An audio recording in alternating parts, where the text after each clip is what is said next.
What's up, everybody? Welcome to Friday Night from the Forum. I got a crew in the house tonight, and we are here with all the goods, all the combine talk, all the draft talk, all the catastrophe of drops, cuts, trades for late round, seventh round picks for seasons way beyond the next two.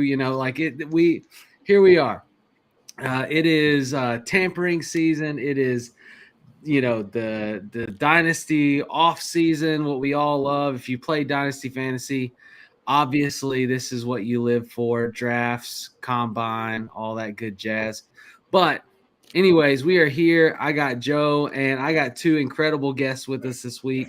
I'm going to let them introduce themselves, tell you where they create content, and then we're going to get rolling. So start us off, Steph.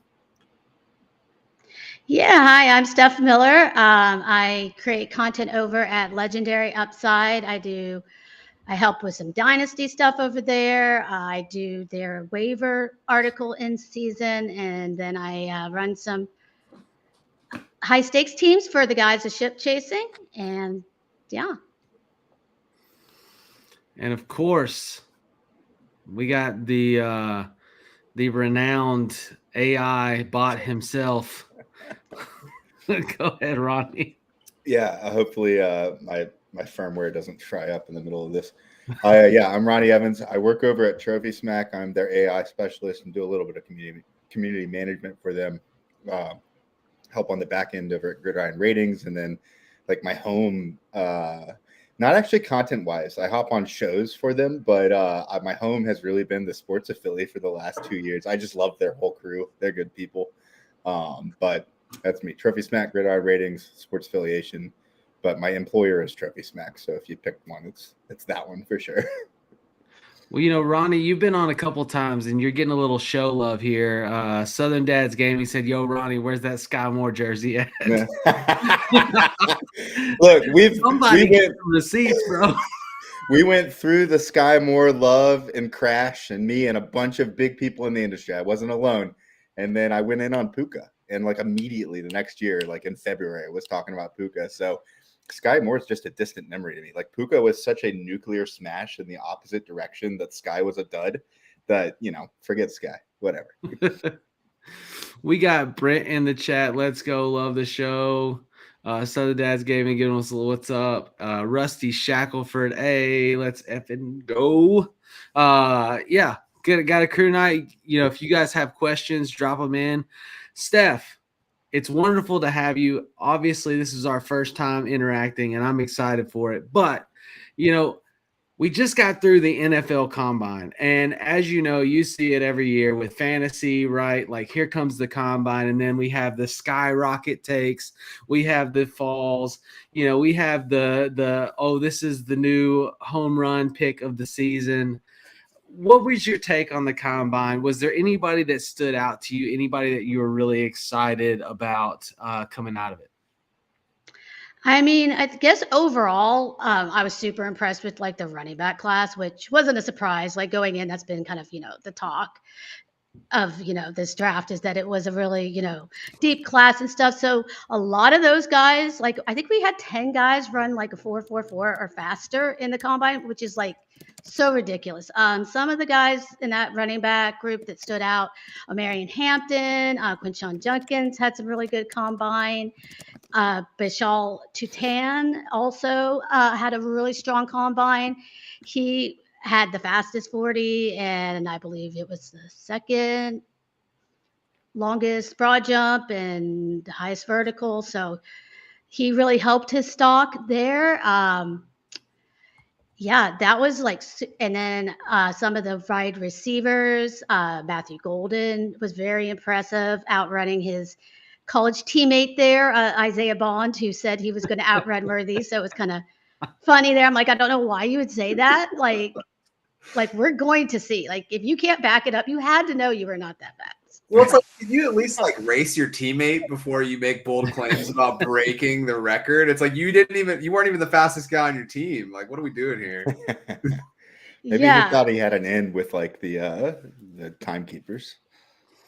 For sure. Maybe he was talking 4-1 something, and I was like, man, I'm that confidence. I can't wait to see what you run. Like, even if it's like a 4-2 something, I'm gonna be excited. You know what I mean?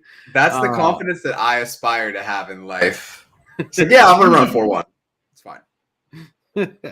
Exactly. You know, I think Stephanie, you know, like I think you know, Bashul Tootin out of Virginia Tech, I think that the combine, like he's one of those like people weren't at talking about as much till after the combine. You know, like they're the players that the combine raises their stock so much. I think he was one of those. You know, obviously when you make promises about your 40 time and you don't hit, that also probably affects your draft stock a little bit in the other direction.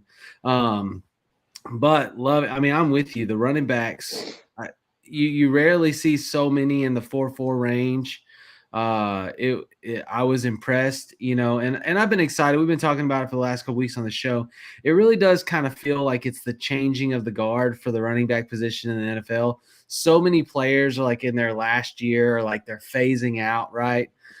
In Dynasty, I'm getting tons of offer, you know, like people trying to get like, you know, guys that are just they're on the last ring, you know, they're trying to get offload them, you know, and we have so much running back talent. I mean, and I'm not saying they're all going to be effective this year, but we could definitely see, you know, a lot, you know, really grab a hold of significant roles within the next year to year and a half. So I'm with you. I'm really excited about that. So as far as like players that, or was there any one player that like you felt like in your dynasty leagues based on combine, based in college, you know, obviously we had some quarterbacks. Will Howard tanked his draft stock with that combine performance. Is there anybody that you're like, you know, I really can't leave the draft without this person? I mean, probably like, I mean, it's hard to say. I mean, it depends what pick we're talking. I mean, like if you could get like Ashton Genty, I mean, of course. But I mean, like I said, any of those like top running backs really, like I said, I think those top 3 feel really good. Top 4 maybe are guys I like. I'm not as impressed, you know, with the quarterbacks, which, you know, has been kind of a common thing.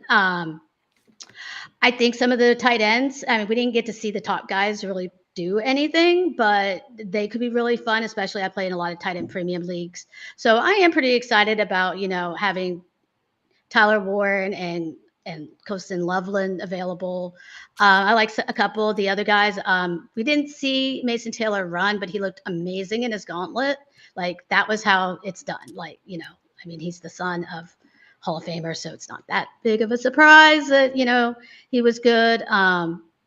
So those are some guys I'm, you know, excited about too. I still like as a little deeper guy.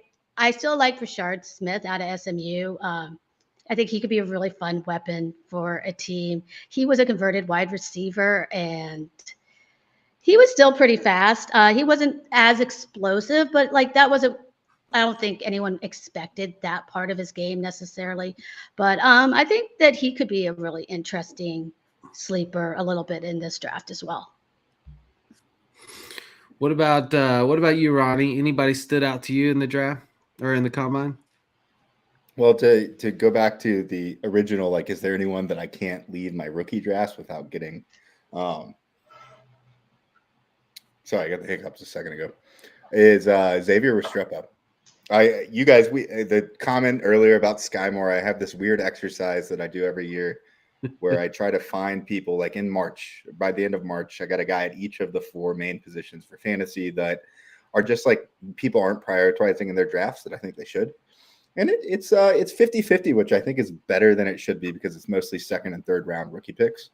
But this year it's Restrepo for me. I'm pretty like this will be the first time I say it publicly, but before I put that little article out, Xavier Restrepo literally does everything well.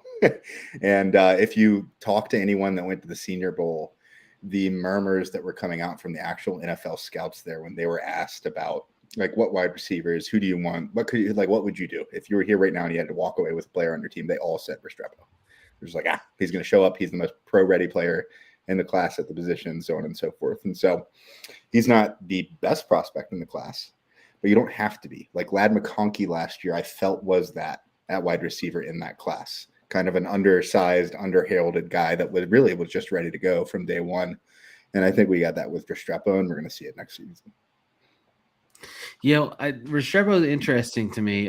There's several deep flyers in this class at wide receiver, especially that I'm pretty interested in. What about you, Joe? Anybody that really just tickled your fancy? Yeah, it's funny because I've been helping out a lot of the guys that have been pushing content for Fantasy Football Advice Network. So shout out to Grindberg and Chev and those guys have been putting all these videos. I feel like as I've been editing them, I've been hearing a lot of the guys that they're interested, like playing in my head over and over again, like at night after I get done with the video. I think the guy for me, even though he didn't have an electric combine, the person that, especially from the back half of the first round, Caleb Johnson just screams amazing player to me. It's just knowing his breakaway run rate, seeing what he did at Iowa. I feel very excited about it. He didn't have, say, the dazzling combine, but if you look at the size, you look at what he's done just on tape, I'm just a really big fan of. I think what the most interesting component for the combine for me was just that I feel like, at least from the dynasty perspective, Henderson was really the OSU running back that everybody was like really excited about. And then Judkins had a great combine, and now it kind of becomes this toss-up once again between who you like better. So it's going to be really interesting to see like how that plays out come draft time. I think Henderson's probably the more valued running back out of the two, but I do think that Judkins is going to be a really strong player in the NFL. So it'll be interesting to see how it all plays out. Judkins' big thing is like, obviously people say he's got a nose for the end zone. Like it's like that David Montgomery thing, like just in the goal line, give him the ball, he can find the end zone. He did it in the college football playoff. That's what people are really excited about. But I do like the depth in this class, Ronnie, and I appreciate the Restrepo pick. There's a lot of people, there's a lot of players that are not on anybody's radar. And maybe it's because of where they played or what, like, for example, and I'm going to throw one out here. Tesla out of Arkansas, and you guys know I'm an Arkansas. Yeah. So maybe here we go. Here we go. But I did not expect him. I did not expect him to run a 4.43 40. I didn't expect that. But hands wise, if you watch his clips and you watch the catches, he's got some of the best hands. And it's really, really solid, especially if you watch before he gets to Arkansas. And he came in the first year after transferring in, and he did not have a good quarterback. And then last year he had a quarterback that mostly got it done on his feet. So you still didn't see, and you see that Armstrong, same thing. Like you didn't really see what they're capable of. But if you look at the tape, just anybody watching, just go look at the tape. I think you don't have to take me. Don't look at the stats. Don't look at the yearly stats. Just go look at the tape. I think it is interesting for sure, because if you think about the perception of the league and like this draft, it's not viewed as like a home run hitting blue chip class. It's not. But I do think that there's a lot of valuable depth pieces, and depending on landing spot, they might not have had as premier of an opportunity as they would see in other years. But you have a lot of teams that are rebuilding. I think what we'll see later in the show, we have a lot of moves that probably surprise people. And it may not be like a long-term dynasty play for like a long career, but it could be one of those things where it's like, I'm not here for a long time. I'm here for a good time. Let me kind of like throw this out there for this rookie, and then I can flip him for something later. But I do think that there's going to be some impact players, even if it's not viewed as a premier class. You even look at Ted McMillan. There's so much fatigue about him being the wide receiver one. People all of a sudden, after what he was been lauded as the wide receiver one since his freshman year, and people are like Golden ran this 40, all of a sudden he's wide receiver one now. It's just because Ted didn't participate at the combine. Come on. I rolled my eyes earlier. It's not you guys, but you were saying earlier, like the combine happens and then everyone changes their opinions. And it is the number one, like most entry level error that I see established people make every time in the industry, every year. Combine happens and all of a sudden, like, everything changes. That should never happen. If you've done your homework, you know who these players are because the tape is more valuable. The combine is there to confirm or deny what you have seen on your tape. And like, I actually, not to be a huge contrarian, but I'm on the island of people that are not down with the running back chatter this year. I look at this class, and even Ashton Ginty, who is like the prize pick in this class, he's not a complete back. He's not a 3-down back that's going to go line up out wide and offer the same thing that Bijan Robinson and Jahmyr Gibbs did, and Saquon Barkley, and these truly like all facet of the game premier talents. Ginty is probably one of the best running backs that I have ever seen come out of college. But with his stature and size, when I look at classes, I like to compare like the class to the class to the class. This running back class has a lot of like B+ talents in it. It's a lot of guys that over the course of 5 to 7 years, like they get replaced by other better talents. And it seems to me like, yes, there's going to be a lot of guys from this class that pop because that's the nature of the bodies. There's depth at that level, but it's more like Rashad White and Damian Pierce style prospects than it is premier guys. Like Quinshon Judkins, I think is fine, but he reminds me a lot of like he's Trent Richardson, Najee Harris, like that type of player. So on and so forth. So anyway, man, I'm rambling. But why do we gotta put Najee on strays? That hurts me. Look, it is true. Like we see the combine change, like polarizing players. Like you have Anthony Richardson pre-combine versus Anthony Richardson post-combine are totally different evaluations, you know. And sometimes we hit, sometimes we miss. You know, I admit, you know, your Sky Moore take, Ronnie. Josh calling me out saying, here we are with the hands of Traylon Burks pitch all over again. Obviously, I was high on Traylon Burks. He can't stay on the field, which is definitely hurting his valuation. But I'm cashing receipts on everyone. That's my man, cancel the show. I can't risk this now. It's all part of it.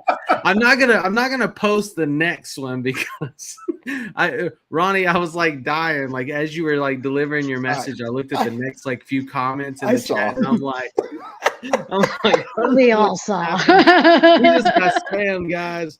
It's the first time that's ever happened during. Does that mean that we've made it? Like, I don't know. That's maybe crazy. I don't know. But for those of you that are not watching that are listening to the audio podcast, we will spare you the comments that we just got in the chat because, just go to the YouTube channel if you want to see. If not, let it ride into the sunset. You'll probably save yourself. You won't miss anything. But anyways, that's it. I'm with you, Ronnie, and I love the take. And this is where really in fantasy football, especially, you can win, right? Like the hot and cold, and Steph, I'm sure you've seen it, and you can agree. Like so many people ebb and flow with the narrative, right? Like constantly changing, and it creates risers and risers and fallers as far as like people's evaluation of players. And for me, I look at that and I'm like, oh, such and such stock just went through the roof and they're really not that great. Let me go ahead and dish this player while I can. And, in Dynasty, you got to kind of watch that market, like the stock market, you got to watch it. And those players, boom, you're like, okay, let me get rid of them. Like take advantage of that. This Nick Westbrook Akine erasure is disgusting right now, by the way. Hey, NWI is awesome, man. He's one of my favorite players. He reminds me a lot of, do you guys remember Keelan Cole? Yeah. For like 2 or 3 years. I was like, that's my dude right there. Like, you know what? He's going to get paid more than a lot of people think he's going to get paid in a couple Akine is actually, he's way better than Keelan Cole ever was. But yeah. Can I give you one other example, Tyler, that might be a controversial take? Sure. Marion Hampton, subpar vision, okay hands, but he is a good breakaway runner and he's got good contact balance. If you go and put him up against the top 3 running backs from the past 7 classes, he doesn't fit into the top 3 in most of them. Just overall prospect rate. I think people are just very caught up right now in the moment because all we have to do is like get hyped about rookies. This class is not like an elite running back class. I do think, I don't know if I agree with that take, but I do think there's some element of if you think about the Bijan Robinson year, people are like, all right, well, he's the top of the list. Genty's the easy one. but then you have a lot of people who are like, who's the 2? And then you saw Gibbs kind of be a good player as the 2, and then it's worked out really well for both players. I like to attack the strengths of the draft in Dynasty. So it's like, when in doubt, I'm probably picking a running back in every round this year. And it's like, if I don't hit on everyone, I'm probably going to hit on someone. And if the GMs are coming out of the combine and saying, hey, it's a really deep running back class, I want as many lottery tickets from that as I can possibly get. So I think that's smart. So even if Hampton isn't that guy, I feel pretty good about Hampton. I don't know enough about ball. There's a reason why I just talk about it with Tyler on Fridays to say that, hey, like, he has good vision, he doesn't, but I feel comfortable with him as like a RB2. I'm nitpicking. It's just Hampton's not like, people talk about him like they talked about Jahmyr Gibbs when he was in the class with, like, hey, it's not that level. Hampton is a B level, like probably top of the B tier, which is great. He's probably going to be relevant for fantasy for 5 years. But I mean, people are talking about him like he's a slam dunk top 10 running back moving forward after he goes to a good situation. He's not, that's not guaranteed. He had a 9.93 RAS. I mean, he ran at 4.47. You know, he's 6 feet, 221 pounds. You know, he was a workhorse. He could be a workhorse in the NFL in the right landing spot. I mean, ridiculous. You know, he had the production. He was an early declare.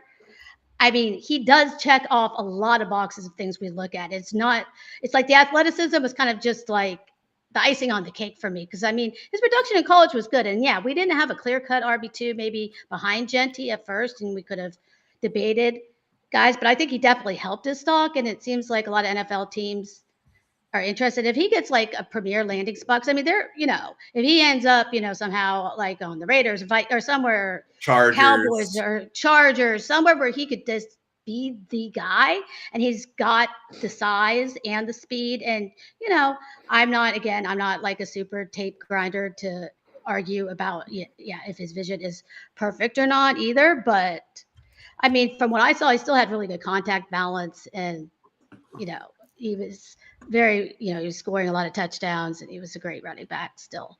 Yeah, so I know that I agree that there's more depth than maybe the super high-end elite talent, but I'm still very interested. And I mean, I was even more excited, I said, after the combine. But I do agree that sometimes people overrate, like they don't understand how to use the combine. It's like, I care more about like if it is improving their draft stock, like what the NFL thinks because of it, rather than just saying there's a direct correlation between, oh, this guy ran fast, so that means he's going to produce in the NFL. You know, that kind of correlation is a lot smaller than most people think in a lot of positions, the actual athleticism. It isn't necessarily with the running back room, but I do find it fascinating on Keep Trade Cut that Tyler Warren, without playing a snap in the NFL, is viewed as tight end number 4 in fantasy in terms of, Well, he's that Joker style tight end. He could. No, and I don't want anyone that's listening to think that I'm saying Omarion Hampton is a bad running back at all. I just like he could very well be a top 10 running back in fantasy for the first 4 years in the league. Like, he's got that skill set, he's got the ability, now he's got the measurables. Everything is lining up for me though.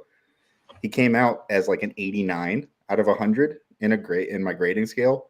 Whereas like Jahmyr Gibbs was a 94, and I think Bijan was a 97, and Ashton Genty is a 96. And so, but I think because there isn't anything else to talk about, and because of this class doesn't have all of those movers that you typically see at skill positions for the first round. There's like 3, maybe 4 guys, and then one of them's playing defense. So Omarion Hampton, like 2 or 3 years ago, that was a really, really talented class across multiple positions. He's probably a 2nd round pick, maybe even a 3rd. This year, he probably is a 1st round pick. And so I don't know. I'm just rambling. My only point is that this class is good. It's not this elite mountain that everyone keeps talking about it as, and we see this every year. I believe good is a decent term for it. You know, like quarterbacks I think are just good. You know, wide receivers, there's a couple, you know, but it's still, it's not like I don't think we have the wide receiver class we had last season. You know what I mean? Like the running backs, I think that last season was crazy. I mean, it was crazy. We got several for year 1 1,000-yard receivers, you know, double-digit touchdowns. And even in bad offenses, like freaking Brian Thomas Jr. did with Mac Jones throwing the football the last half of the season. Like it just, it was a good class. Yeah, now Brian Thomas Jr., after doing all that, he's Will Smith just looking at his carpet, just wondering where everybody else in his team went. That's true, and that kind of gets us He's looking at all the targets he's about to get. Saying, I'm going to get paid so much money. They said that they want to get him involved. Cohen already said, he's like, man, this is the guy that we want to feed. This guy, we want to get him tons of targets. And so, like, if you're a Brian Thomas Jr. owner, you're probably like, let's go. Yeah, Cohen said we're going to feature him, and then he was like, and I'm going to go we don't have a choice anymore, guys. So here you go. Yeah, I mean, you don't typically see that kind of rookie production. Go ahead, Steph. Oh, no, I was like, yeah, I agree. Just like eliminate literally all the competition. And there you go. It's like Parker Washington is now, the next guy up, him and Gabe Davis. And that's. And we'll see. I'm sure that's going to change like as we get into the draft. I think that they're probably gonna try to get somebody. I'm curious. I think that they need more O-line help. Like they've got to protect Trevor Lawrence, and they said that they're committed to that. So I could see them spending that early first round on a nice, beautiful O-line. And they should. Shiv comment in says Britton Strange season. I don't hate that take. I mean, it's a legendary ball knower. How can you disagree with it? But so this is the part in the show, and as we kind of get into the next segment, we're going to start off with a question over at the Fantasy Sports Advice Network. As you know, this show is brought to you by the Fantasy Sports Advice Network. It is your Q&A show, and we always are here to try to help answer your questions, help you win in your dynasty leagues, help you win in your redraft leagues. And so we're going to go over to the Fantasy Sports Advice Network, which is the social media platform for fantasy sports, and answer a couple questions there from some of our users. So we're going to do that now. We are here. FantasySportsAdvice.com, offering the best fantasy sports social media platform. Why join endless Discord communities or the trolls of Reddit? Fantasy Sports Advice is a community designed to help you win with 24/7 support. Go to FantasySportsAdvice.com and become a pro member for unlimited access. Again, go to FantasySportsAdvice.com today. So, Joe, one thing before we hit this question, every time that I hear the Trolls of Reddit part of that commercial, it makes me think of you. As you should, because people of Reddit are very nice. I got my fantasy football start by posting stuff in Reddit. Right on, Joe. I remember when the fantasy football subreddit started like 13 years ago. Yeah, I broke up with a girl right after I moved to Dallas, and I had to delete my account and get a new Reddit account so that she couldn't find my stuff. Joe, have you Let's not enter ex-girlfriend talk. I'm ending that conversation there. We're gonna go and answer the geezer's question before we get on Joe's ex-girlfriends. You're married now with a baby. It's time to leave that in the past. So the geezer asks, does the presence of Debo positively or adversely affect McLaurin's numbers for the 2025 season? You're shaking your head there, Ronnie. What's your thoughts? Neutral. They're completely different roles in the offense. There will be a little bit of overlap in some of the yak style plays that Terry ran last year, but I think this actually probably just benefits or stays neutral for him. It's going to help open up the offense, create another threat for the defense to have to worry about. McLaurin is no longer the only guy for them to pay attention to. I know Dotson has been up and down, but they're different players. It's like asking if a running back is going to affect a wide receiver. Yeah, a little bit, but not enough for it to really. I don't think it's going to change much. You have a thought, Steph? Yeah, I mean, I kind of agree. I think it's fine for McLaurin. I think he fits really well into the offense. I think, just Cliff is going to be able to screens and, things at that short yardage, and he's going to be, really perfect for it. We couldn't have had a better landing spot for Debo. Now, whether we think Debo is washed or not, it's another question. But, I mean, McLaurin's also, he's not like an ultra target hog either. Like, he's going to get there still taking the top off defense as their deep threat. And, they're going to do their thing. And I think they're going to work really well together. And I'm still wouldn't change my priors on McLaurin because of Debo being there. If anything, the offense should be getting a boost and be better overall. Yeah, I think there's two components to it. So Terry McLaurin is currently being drafted for best ball on like Underdog is wide receiver 14, which isn't terrible considering how he finished last year. So I think if he dips from that because of the Debo Samuel news, I probably would subscribe to that. I think that you have a couple interesting points. One, Terry McLaurin's touchdown efficiency last year was pretty insane. He's likely to regress from that. I think the other thing we have to keep in mind is that Washington had a fairly easy schedule because they were the bottom of the barrel of the NFC East. So that was a positive game script for them. If you look at their game script numbers, Washington ran the ball a lot because they were ahead of a lot. I expect them to have closer games this year. I agree with Steph a lot about Cliff Kingsbury's want and desire, I guess, from the offense to have low-risk screen-type throws that really involve Debo Samuel really well. But that's not going to take away from Terry whatsoever. So I do think that it's a positive move for him. Though I don't think it's a direct comparison, but I think a lot about Stephon Diggs going to Houston last year. A lot of people got really worked up about what does that mean for Nico Collins, and then Nico Collins, outside of the hamstring injury, top 5 wide receiver in the league. Now, number 1 for like the first 8 weeks. Right. And I think we do have to consider that Terry McLaurin is a little bit older than Nico Collins is, but you have a budding prospect in Jaden Daniels. You can see that they're really taking the step to be all in while he's on that rookie contract. And I think that I feel really good about Terry, especially at wide receiver 14. If you're drafting him as your wide receiver 2, I would probably feel pretty good about that. Yeah. Yeah. Love it. Can I add one other thing, Tyler? Yeah. You just brought up something that made me change my tune just a little bit. I think it's a neutral move for McLaurin, but if you're drafting McLaurin this year and you're drafting him based on what he did last year, just know that that's probably the ceiling. Like everything lined up for McLaurin and Jaden Daniels last year. We got another year of tape. Despite what we all like to say, quarterbacks typically actually don't go nuclear their second year after they have a good rookie season. We saw a major swing with that with CJ Stroud last year. But I think like what we saw from Jaden Daniels in that offense last year, there's not a lot of room to grow from it right now. And so if I had to bet on anything happening to any of the players on the Washington offense next year, I would have probably bet actually on a little bit of regression. Not because they're even worse as a team, but just like it was nuclear. You won leagues last year because of that offense. I'm still in. I'm still in. I'm just saying.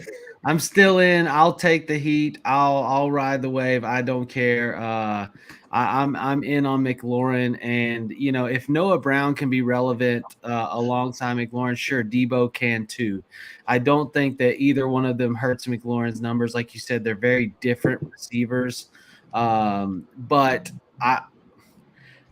call it college ball, watching Jaden Daniels come in at halftime and Arkansas leading by 3 touchdowns and him take them and beat them in the game. Like Jaden Daniels is a baller.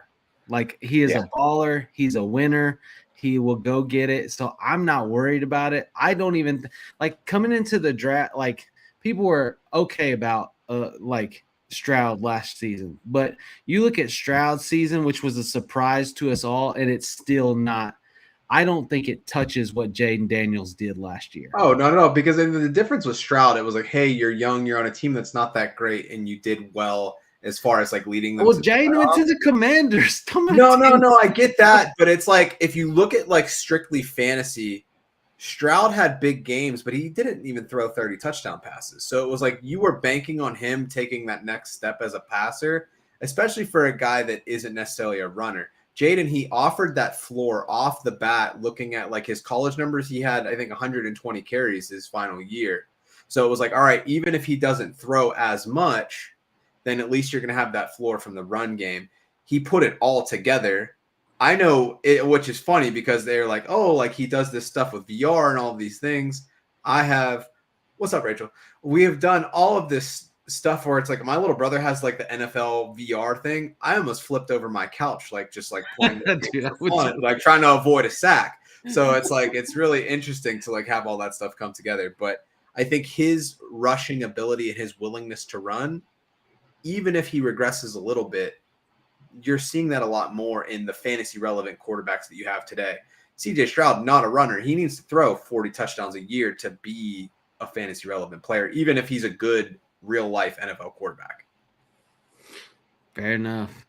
So speaking of that, obviously we've had the churning of players, and I saw this hit. There was a tweet that came out about a potential Packers trade for DK Metcalf. So we're gonna go back over to this Fantasy Sports Advice Network. Coach Retzlaff said, if you're the Packers, do you prefer? And I'm curious, Steph. I know you're in it. You're in deep. I want your take on this first.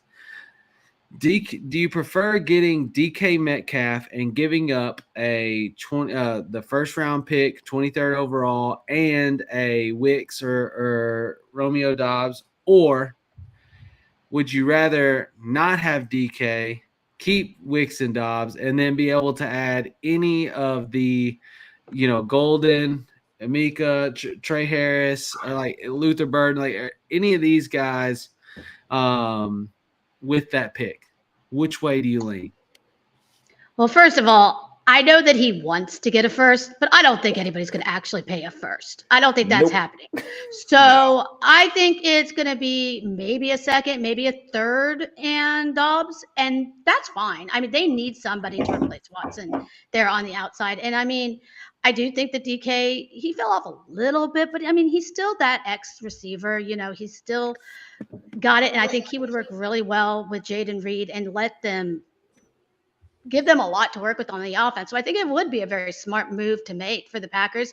And, like we've been talking about, this wide receiver class doesn't have that much super high-end talent. We know what DK is. We don't know what these other guys are. And he's still only 27. Like, he's still in his prime. It's not like, like Devonta Adams might be a good player still, but you're probably not going to get much more than maybe, this. He's starting to be on his decline, where DK still has, some time left. So I do think that if I was the Packers, I would look into the trade, as long as I said first is too rich, but definitely maybe like a third and a player makes sense. It is interesting because it reminds me a lot of the Brandon Ayuk discourse from last year, which I still am hurting as a Steelers fan because we didn't find another wide receiver other than like the one moon ball that Mike Williams had that one game. And we're like, wow, like he still has it. And then he just never saw the field again. So I think that the first and the third, it's a fair value for DK. But the problem is, from like the GM perspective, I also have to give him a $30 million a year contract. So it's like if you had to do one of those two things, it probably wouldn't be that bad. But having to do both of those in a vacuum, where the wide receiver talent coming out of drafts has been so good, it's probably not worth what you're giving up to make it happen. Yep. So I think that if that's the price, if they're firm on that first and a third, and then you have to pay DK, I think DK stays. Now, that being said, the news that broke today with Geno Smith now being traded to the Raiders, I don't know what the heck's going to happen. Did you hear that they tried to trade Geno and DK to them for Max Crosby? Wow. And got laughed at. I didn't hear that, no. Like, laughed out of the building. Yeah, like, no. Max Crosby's worth like, come multiple on. firsts. So here's the thing. Dude, Joe, DK is not worth a first-round pick. He's not worth a first-round plus. He's not worth a second plus. His contract plus his age, right, and the current landscape of wide receivers, you're getting a third for that guy. And if you want more than that, you better hope you're getting a miracle. So if like the Packers, they probably did this over the last week. They probably looked at Seattle and were like, you want a third and Dontavian Wicks? Bye. See you later. We're good. We'll go draft Jaden Higgins and we'll have him handle the outside stuff while Christian Watson's hurt. Like, you can't go pay a guy like DK Metcalf. I love, like Tyler knows, I'm a big Seahawks fan. I've got an autographed DK Metcalf jersey hanging up in my bedroom. But he's really one-dimensional. He's a big body, kind of soft possession receiver that can stretch a defense and can make some vertical catches. Still doesn't run good routes. Still doesn't get good separation. Still struggles with hand fighting. He's an overall, he's probably wide receiver 30 in the NFL in terms of overall talent and impact. So the Packers got to pay Jordan Love. They got all this other stuff. There's no way No, I don't even think they're a good fit for DK because of all of that. I think he should go to the Patriots for DK because Josh Jacobs completely just like crapped on the entire wide receiver room. It was like, yeah, like we don't have any good. I would rather see them go trade for T. Higgins if they're going to go do something with a guy. That would be fire. Well, yeah. I mean, we can all say that, but I mean, most likely, unfortunately, is he's going to end up back in Cincinnati, probably. Yeah. Yeah, they already did the franchise tag. Obviously, twice. Travesty. Just like T. Higgins' mother tweeted out talking about how disrespectful it was for him to be franchise tagged twice and not get a contract. It is kind of discerning. I mean, granted, he's going to get paid good money, but you know when you get a contract, like you're getting 40 million up front. You know, you're getting you get a signing bonus, you get all this stuff in you get a top salary, sure, with a franchise tag, but it's just not the same, you know. And plus, you don't get to come to work and be like, this is where I'm going to be for the next 4 years. You're living in that state of, dissonance again of like, and you wonder, like for him, you wonder, does the team really value me? Like, do they really want me here? That they won't give me a contract. They won't like invest in me beyond a singular year. As the great Latrell Sprewell said in 2004, I have a family to feed. I think he's feeding his family. Seems like $50 million in 2 years. That they did this to like extend the timeline they have for a contract talk. They didn't say that the extension's not happening. So hopefully they do right by him and that's what they're doing here and not just locking him in. What'll be interesting, especially now that Trey Hendrickson is kind of off the table as well. It's like maybe they just decide, you know what? We're not going to play defense at all. Like we just are going to take our best defensive player who could have been defensive player of the year. And you know what? Screw it. We're just going to score 40 points a game and it'll be fine. That sounds good for me for fantasy. Yeah, sure. It's great for fantasy. The funny part is like their defense should not be as bad as it was. It just got banged up. They lost Dax Hill. They lost so many players in the secondary.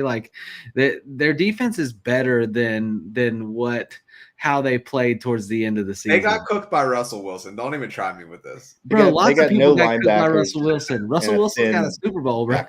It's like the guy could still cook a little bit. I mean, he did it, Now, granted, he was really assisted by a receiver that has incredible tracking ability on those moon balls, but I don't think that that's the case. I don't think it's like, oh, they got cooked by Russell. They were beat up.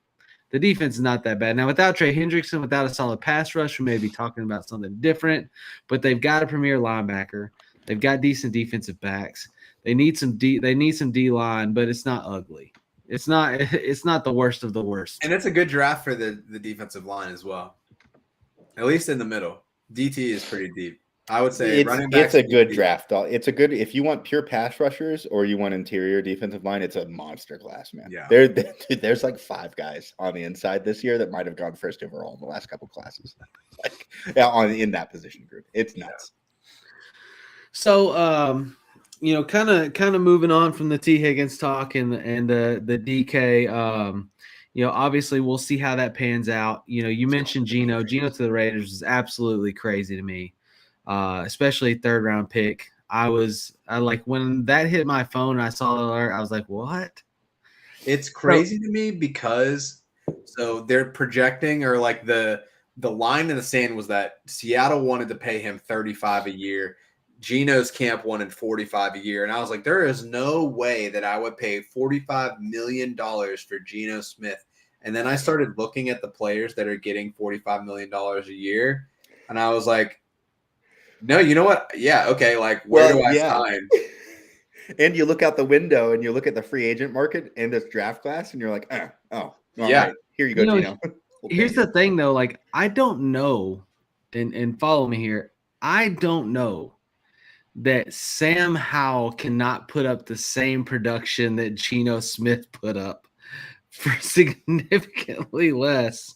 Obviously, we saw before they traded him in Washington, it wasn't beautiful, but it wasn't ugly. It wasn't awful. Tyler, you It know wasn't what's awful. funny It about was this? pretty ugly. That sack rate, I mean, you cannot like Well, yeah, the survive sack in the rate, but is NFL that on taking him or those- the fact that he had like a half a second? Terrible to get rid of coaching the staff, ball? no that, offensive I mean, line, that has rookie. also followed him though from college. Like that has like been part of his profile. And the for good a news long is time. that Seattle doesn't have an offensive line. And Tyler, for as much as that you hate Reddit, fantasy football loves Sam Howell. So I think that you have a home there. Well, that's because for fantasy, if you only judged him by his fantasy football output, you'd be like, why is this guy not starting? Like, I mean, he's we've got, won like it. 3 40-point games.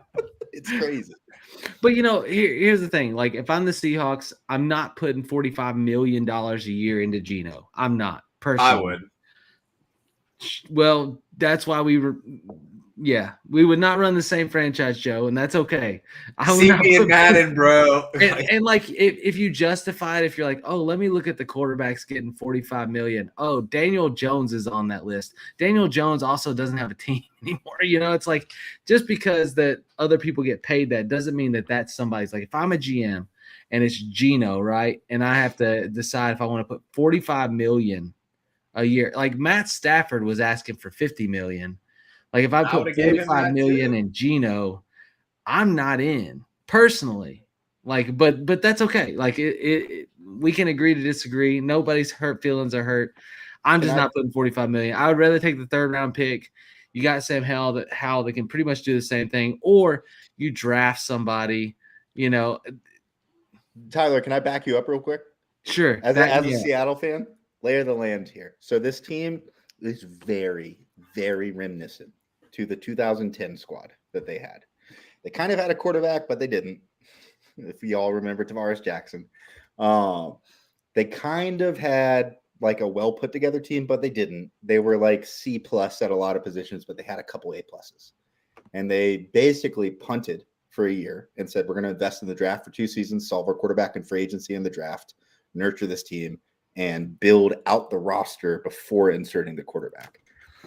I have a feeling what they're doing right now, after getting rid of Tyler Lockett, opening DK up for trades, getting rid of Geno, is they're doing the same thing. They know that they've got 7 or 8 premier blue chip players on their roster right now.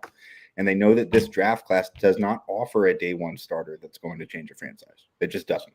Every single one of these guys in this class, I'm like, these guys could be great. Like, and they might be good day one, but really what you should do is put them on the bench for a year, which is now okay. We've gotten back to accepting that as NFL fans and as critics. So if Seattle's smart, they're moving all these pieces. They roll with Sam Howell, and they draft someone like Jackson Dart.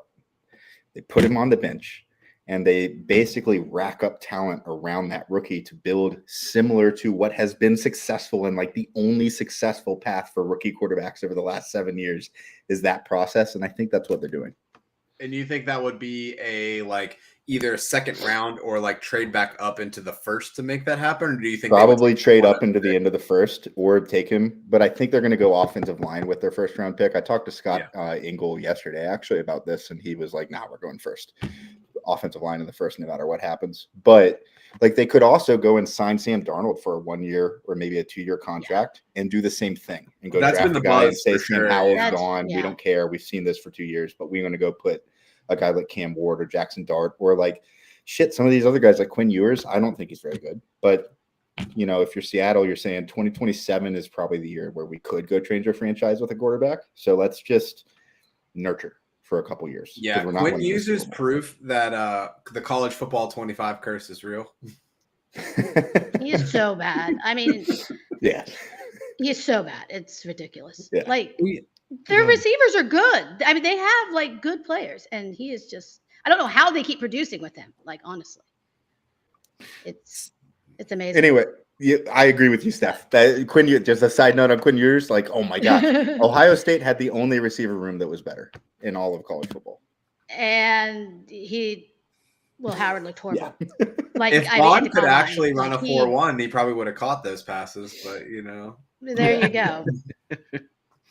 Anyway, I hope that's before, but that's one of those stories. That's what Seattle is doing. I hope they're just basically saying we're going to play the draft for the next 2 years and nurture this team out, rather than like we're going to go solve everything with Sam Darnold. I really hope that at some point in my lifetime that the NFC like figures out how to draft quarterbacks or like do something related to quarterbacks, because like as a fan of an AFC team, it's just been such a domination of Mahomes, Brady, Manning, and then like you sprinkle in like, oh, somehow like Roethlisberger managed to get it done a couple years. Where it's like if you look at the NFC, it's like every year a different quarterback makes it to the Super Bowl. And it's like, so I like that path for Seattle. There's not really a lot of elite quarterback competition in the NFC. So you build up your roster around it. It's kind of been the Seattle, or not Seattle, the San Francisco 49ers model. You have everything there, a good enough quarterback, and then make a run and see what happens. So, yeah, I fully support that. I think At the that's same what they're time, doing. why not? Like, I mean, depending on if you can get Darnold for cheap. I mean, he still is young. Why not see what you got in him, though? Sure. I mean, why not take that option? Because he might end up being better than a lot of these quarterbacks in the class. Like, at least we've seen that he can function as an NFL quarterback last year. Now, Sure. how much was, that I they think- had a really good coach in O'Connell and stuff, and can he do that outside of that system anywhere else? But if they are maybe, like you say, getting O-line, which would help as well, obviously, and still building up around him, and then not maybe losing that draft capital, whatever they can afford, to pay, they might be able to get something for cheap. Because I mean, to me, it just seems Sam Howell is and I do agree that they're probably kind of in a rebuild type, mindset and not like necessarily going all in to win for sure. But Howell really seems like you're just throwing in, and I don't know. It's like, why do you necessarily want to take one of these guys that's maybe not as good in the draft? Do you really want to play that game? And then, because then if they don't work out, what's going to happen? You're just going to have to be also wasting those picks every year, taking another quarterback too. Yeah, I think if Seattle, given that they have a premier draft slot at the 106, it would be foolish for them to reach for a quarterback when that quarterback, there's so many holes in the team that they need help there. Mhm. I do Good think that, that yeah. I do think that Geno is like a 10 to 15 range in terms of quarterbacks in the league. It's like he's good, not great, but it's like one of those things where like you can build around that team and make noise in the NFC. There's a lot of changing of the guard. You have a lot of teams, like even just like you look at their own division, like Arizona, who knows what's going to happen with Kyler? He's talk of trade. I forget where it was. They were talking about, Cleveland. They're saying that he might end up in Cleveland of all places, like weirdly enough. So it's like the NFC West, which was considered one of the best divisions in the NFC, is kind of gone. NFC North, there's a lot of noise that's happening there. But outside of that, there's no real sure up contenders. So it's like, how can you best build that team around it? And I think that Seattle has been pretty proactive about doing that. So it'll be fun to watch to see what they do. But yeah, they got some dogs in Seattle, man. I love a lot of the people that they have there. So let me give a little bit of perspective, because I heard Geno was worth it. I've heard Sam Darnold. It took Geno 10 seasons before he put up numbers to surpass Howell's sophomore season. In his sophomore season, where the only season he actually played 17 games, Howell threw for almost 4,000 yards and 21 touchdowns. He was QB 12 in fantasy. It took Geno 10 years to get even to surpass a 4,000-yard passing mark. You look at Darnold, it took him 7 years to pass a 4,000-yard passing mark. So to say that Sam Howell's out when he's already done it, he did it in his sophomore season, and then he got dished off because they took Jaden Daniels 1 overall, which is fine. Like, to say that he can't do it or that he won't put up those numbers, I think is crazy, because he's already done it. He did it earlier than either of the other two guys in the conversation. Yeah. It just takes a little bit of development and a little bit of like a team investing in you, right? And so there's a high even like you look at Geno. So you look, the year that Sam Howell's sophomore year, he finished QB 12. Geno finished QB like 17 in the same season in PPR. So it's like, I don't think it's an outlandish take. No, I think the thing is, he could actually steer that offense. Wait, before you jump in, Joe, I'm going to bridge the gap between both you guys and confirm what Stephanie said. Sam Darnold coming into Seattle will Sam Howell, using him for a year just to see what they have, and he is an above average shit quarterback. Crap quarterback, excuse me, I'm sorry. And Cancel him. Canceled. I'm sorry. He's a ship quarterback, like he works at the docks. But what Seattle is doing right now is they're basically acknowledging that in this draft class, there is no immediate answer, and there's probably not any answer besides projects. Next year, we're probably not getting all the guys we want. Arch and Nico, they're probably not both declaring next year. But they know that by 2027, we need 2027. Yeah, I know. 2027 though is probably like where you can go get a quarterback that'll change your franchise. See, we don't know that the next 2 years, so you can bridge it with Darnold or Howell. Yeah, here's the thing though, like people are saying, can Darnold be a franchise guy now instead of a bridge quarterback? And like, look what we got for the first 6 years of his career, or even Geno. Like, Geno can be the franchise I feel like guy. playing for the Jets like negates like a lot of that. Well, dude, what was playing for the Commanders the last 3 seasons? Like, it was okay, but you know what? They got a new owner, and then what immediately happened? They became good. Right, but he played under the bad owner. Sure. But to me, it's worse than the Jets. But I do Carson Palmer as your bar. Sam Darnold can be a franchise quarterback. Anyways, I think it's interesting with the Sam Howell piece that if you look going into his last year at University of North Carolina, there was a lot of speculation about him being the number 1 quarterback in that draft class. And he didn't live up to the hype at UNC. Part of it maybe was the injuries that he suffered throughout the year. Maybe, but like there was a little too much. Andy Dalton, I would take any day of the week. I mean, I've been watching. He's Andy Dalton, franchise quarterback, the bare minimum. All right. Anyways, so we're coming up on the end of the show, and I wanted to give everybody a chance. So, in free agency, okay, let's say you can paint the picture. Your dream come true move happens, whether it be your team or another team. What is a free agency move that is possible that can make waves in the NFL that you would be excited about? There's no good free agents this year. The best news that I can have as a Steelers fan is that we don't bring back Russell Wilson. Oh my God, you're such a hater.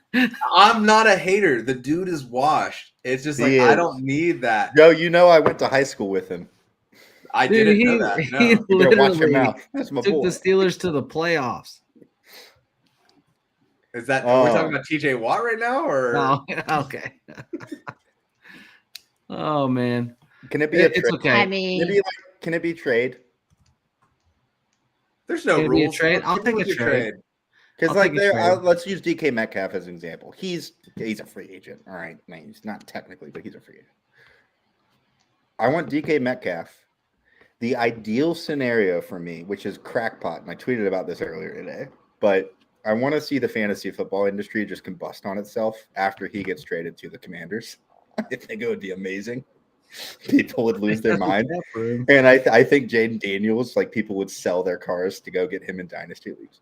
But realistically speaking, though, Drake May, I think, is poised for a breakout. But that team needs an outside presence, and they need a reliable deep threat that can they also need help in the red zone. There is only one guy that, free agent or not, that is available right now in the NFL that offers that, and it is DK Metcalf. And if you go put him on that offense, they draft a good wide receiver, and maybe they go get Evan Ingram, all of a sudden I think Drake May is a top 10 dynasty quarterback. Why do they need Ingram? They don't need Ingram. Hunter Henry's been okay. Yes, we don't need because then they're just going to start tell splitting the tight ends. They don't need more tight ends. They just want to collect tight ends. They really don't. That's I mean, the Patriots I way. would rather for because then you're going to kill Hunter Henry and Evan Ingram's fantasy value. And I'm playing for fantasy, not real life, unfortunately. In real life, it's probably a much better move. I would love to see DK Metcalf there. I think along the same notes, he would also be great, maybe like on the Chargers or something, compliment like Ladd.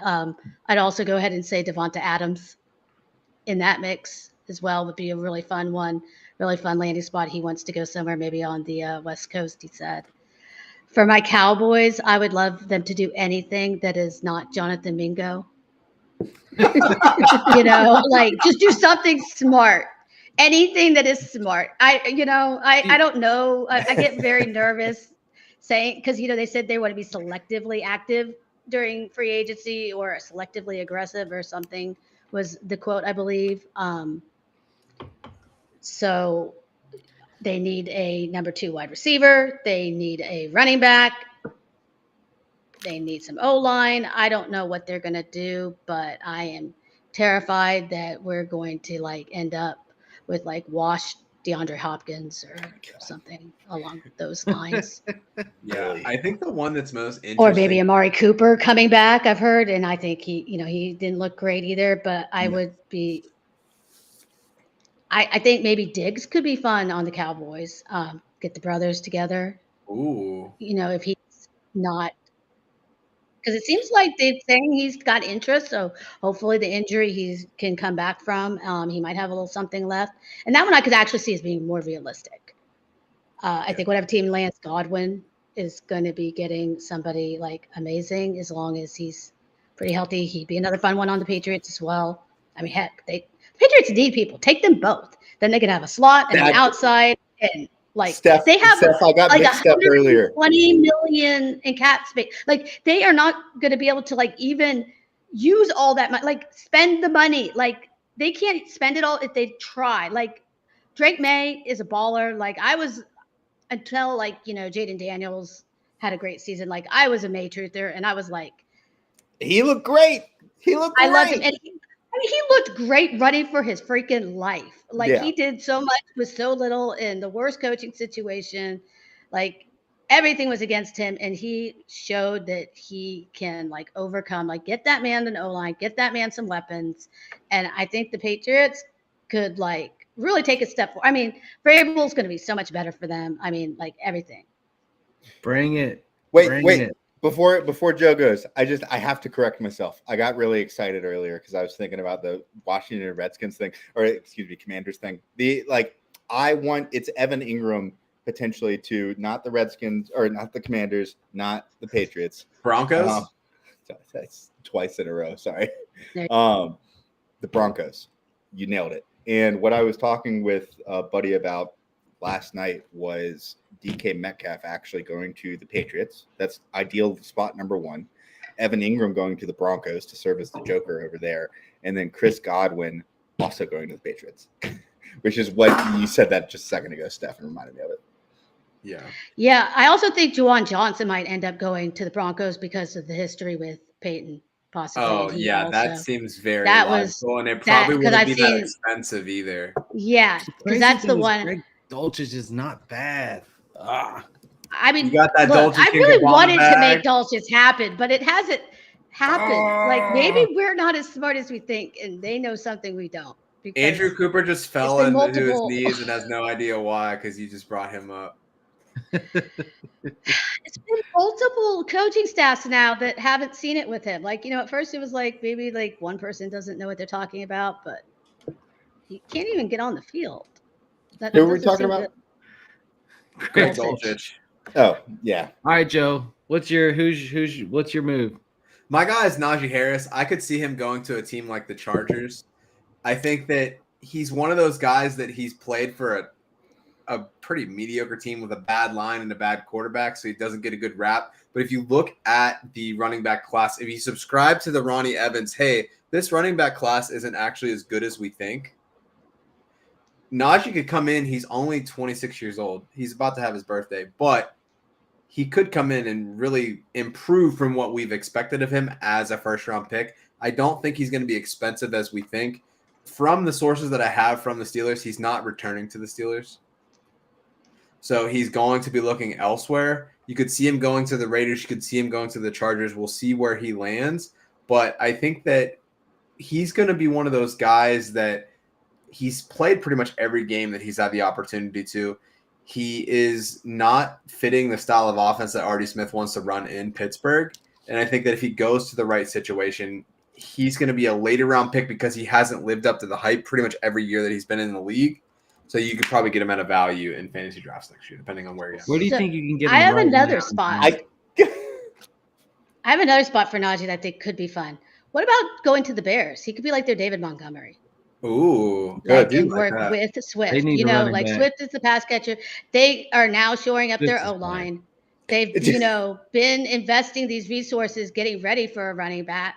It's like, yeah, they could maybe take somebody with that first pick, like super high. They might go after Genti now. I think that's also more realistic.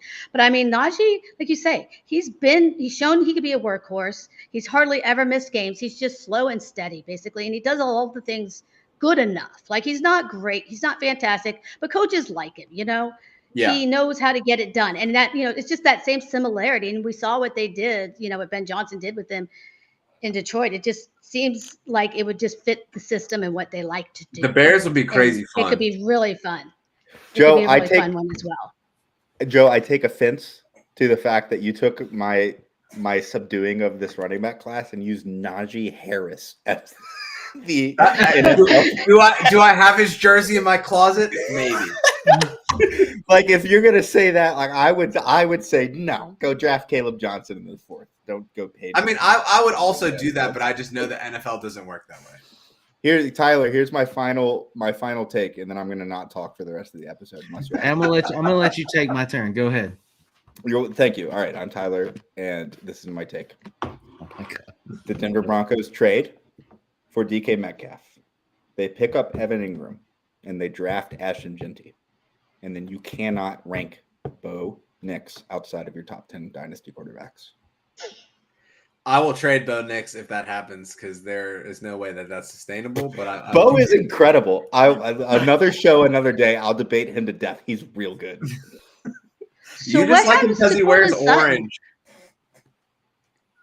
Do they trade him? Is that how they get DK Metcalf? Do they like give them? Yeah, trade for DK, sign Evan Ingram. Well, no. Like I said, Sutton, because it feels like DK and Sutton are pretty, you know, kind of have a little bit of a crossover.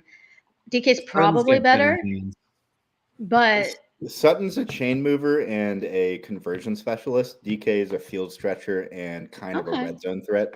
So I get where you're going. It's actually what I had talked to my buddy about the same thing. I was Jeff DiMatteo, shout out to him, but he's former scout, blah, blah, blah, blah.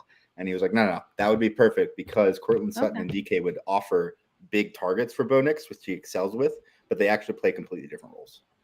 Which was so you're trying to kill my Marvin Mims, is what I hear. You're trying to. No, I like Marvin Mims. It would hurt Marvin. This trade doesn't happen.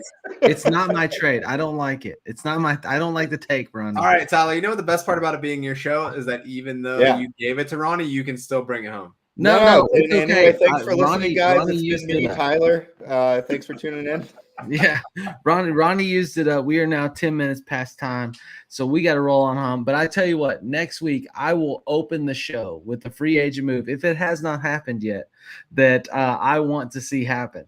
And it's a good one. I think it stacks up. And I'll tell you this, Joe, I've got a lot of Pickens shares in my dynasty leagues. Hint, hint. So anyways, you might not be on the Steelers next year. I'm just saying, by the way, but good I'm okay with that.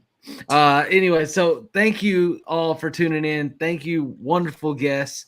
If you would, real quick, just let the audience know where they can find you, where they can find your work if they want to connect with some more of your takes and your content. We'll start with Ronnie and go counterclockwise. Go ahead, Ronnie. If you're watching, it's right there at the bottom left corner of the screen, at Ronnie A. Evans on X. I'm also on Blue Sky, but I haven't used it yet.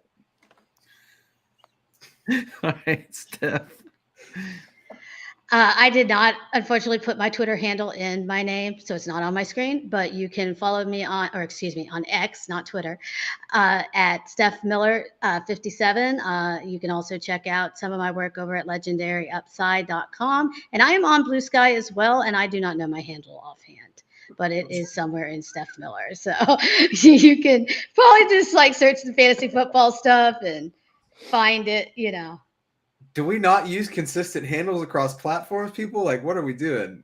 Well, Steph Miller apparently is a very common name, so they make me use different numbers with it a lot of times. There's many of us. 57, 34, Steph Miller 12. I'm just kidding. All right, Joe. Yeah, you can find me at JOEFRK. I'm also on the Fantasy Football Advice Network, so you can find me anywhere that there is probably some semblance of Joe Freck in the world, LinkedIn, Twitter, Facebook, it's all the same. JOER4K. We just keep it consistent. So there's a lot of Joe Fricks in the world, but one to talk ball with Tyler every week. There's only one. And as you guys know, you can follow me on Twitter. You can connect with us over at the Fantasy Sports Advice Network, fantasysportsadvice.com. Come over and hang out with us on the social media platform. You can drop your questions there if you have them. Again, thanks for tuning in, and we will see you next week on From the Forum. Peace. Draft Dylan Sampson. We are here. We are here. FantasySportsAdvice.com, offering the best fantasy sports social media platform. Why join endless Discord communities or the trolls of Reddit? Fantasy Sports Advice is a community designed to help you win with 24/7 support. Go to FantasySportsAdvice.com and become a pro member for unlimited access. Again, go to FantasySportsAdvice.